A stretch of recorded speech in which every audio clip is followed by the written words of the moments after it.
For all you Calathea lovers, this one's for you. What's going on, guys? Welcome back to my channel. This is Paul, the plant parent. And I wanted to bring you guys through the Calatheas in waterculture, what I've learned so far, how some of them are doing, and what are things to look out for.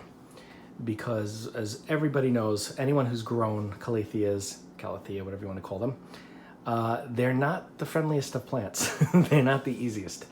They love to throw temper tantrums. Yeah, they make it difficult. So my method that I've learned really has saved my collection. It's actually allowed me to have a collection, let's put it that way. So let's get into it. All right, we're gonna start with Tenanthe for today, and then we're gonna do Makoyana, Calathea Makoyana, and I can never remember what this one is, this Calathea. But let's start with the Tenanthe. Now, in my opinion, if you want to start out with a Calathea or some type of a prayer plant in waterculture because your soil growing has not worked out for you, I definitely recommend any type of Tenanthe because they seem to be pretty resilient, pretty strong. This is a Burl Mark CI. If you want to move forward with a Calathea, I then recommend the Makoyana. Very, very tough, very easy plant to grow in waterculture. But of course, the easiest of them all are the Maranta. Those guys are just incredible in water, and start them fresh with cuttings and then keep them in there forever if you want. Just really amazing. So anyway, so for Tenanthe, it's not always easy to start from cuttings because you have to wait for the shoot to come out that has like a little baby plant on the end. So what I always end up doing is taking it out of the soil, cleaning off the roots, and getting it into waterculture that way. Not always the easiest way, especially for a lot of the Calathea.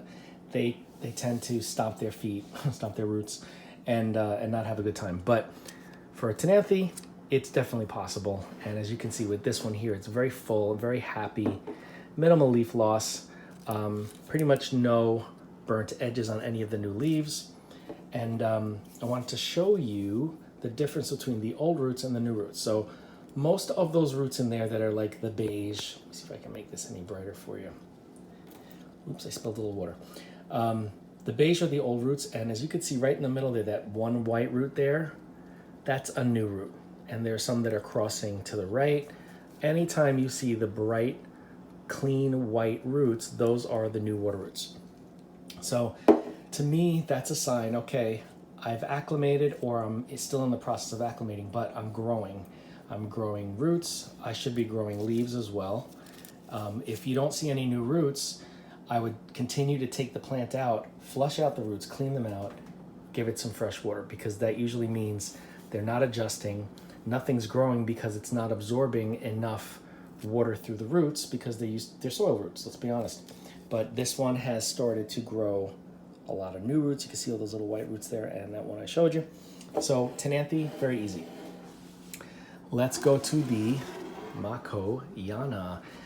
I have about 3 or 4 different plants of the Makoyana, and all of them are in waterculture because I was too afraid of losing any of them to soil growing.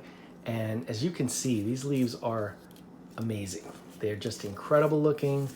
They're very healthy. They're shiny. I don't do anything to the leaves to make them look like this.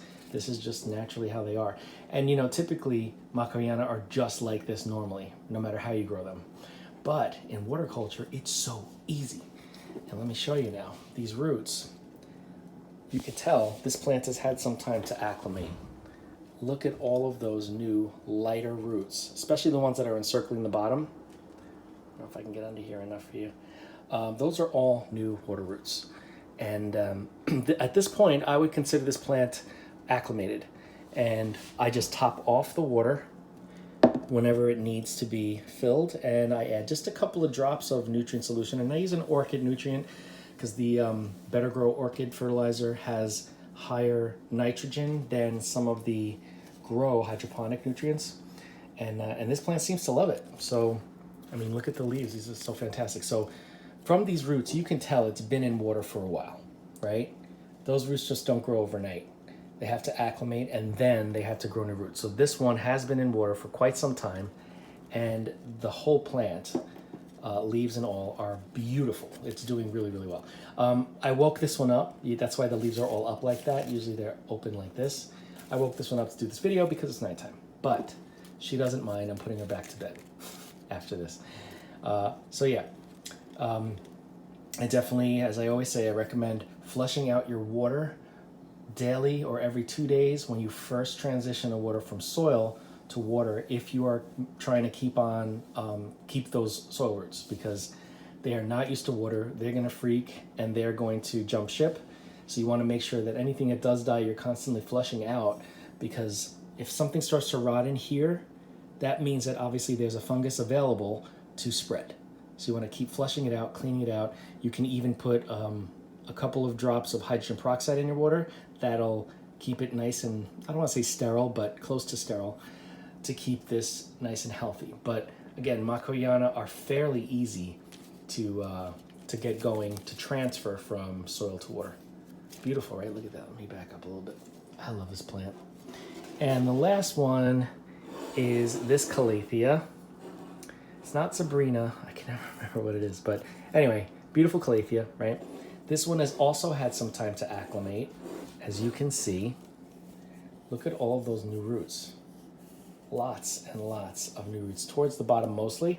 But if you look at the top there are some new roots starting to sprout from the base of the plant.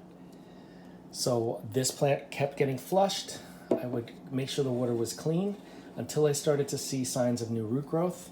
And then I now just top it off and add a drop or two of nutrient whenever I'm watering, and the plant is fine. They don't seem to be really heavy feeders. Like, there are some that I haven't fed at all with nutrients, and I don't see that much of a difference really than the ones that have. One little thing to note that I am going to mention, because I may have lost, I'm still working on them now, 2 plants because I neglected them. I haven't been in that area, and the water completely dried up. All of those roots that were in there on these other Calathea pretty much crisped and dried and died. So now I have these plants that have completely wilted. The leaves I'm going to lose all the leaves, and I'm going to have to cut off all the roots and have it start from scratch, if it even will. So just make sure in your water culture you always have a big enough vessel or a big enough vase that you can let it go for a while and not completely dry up.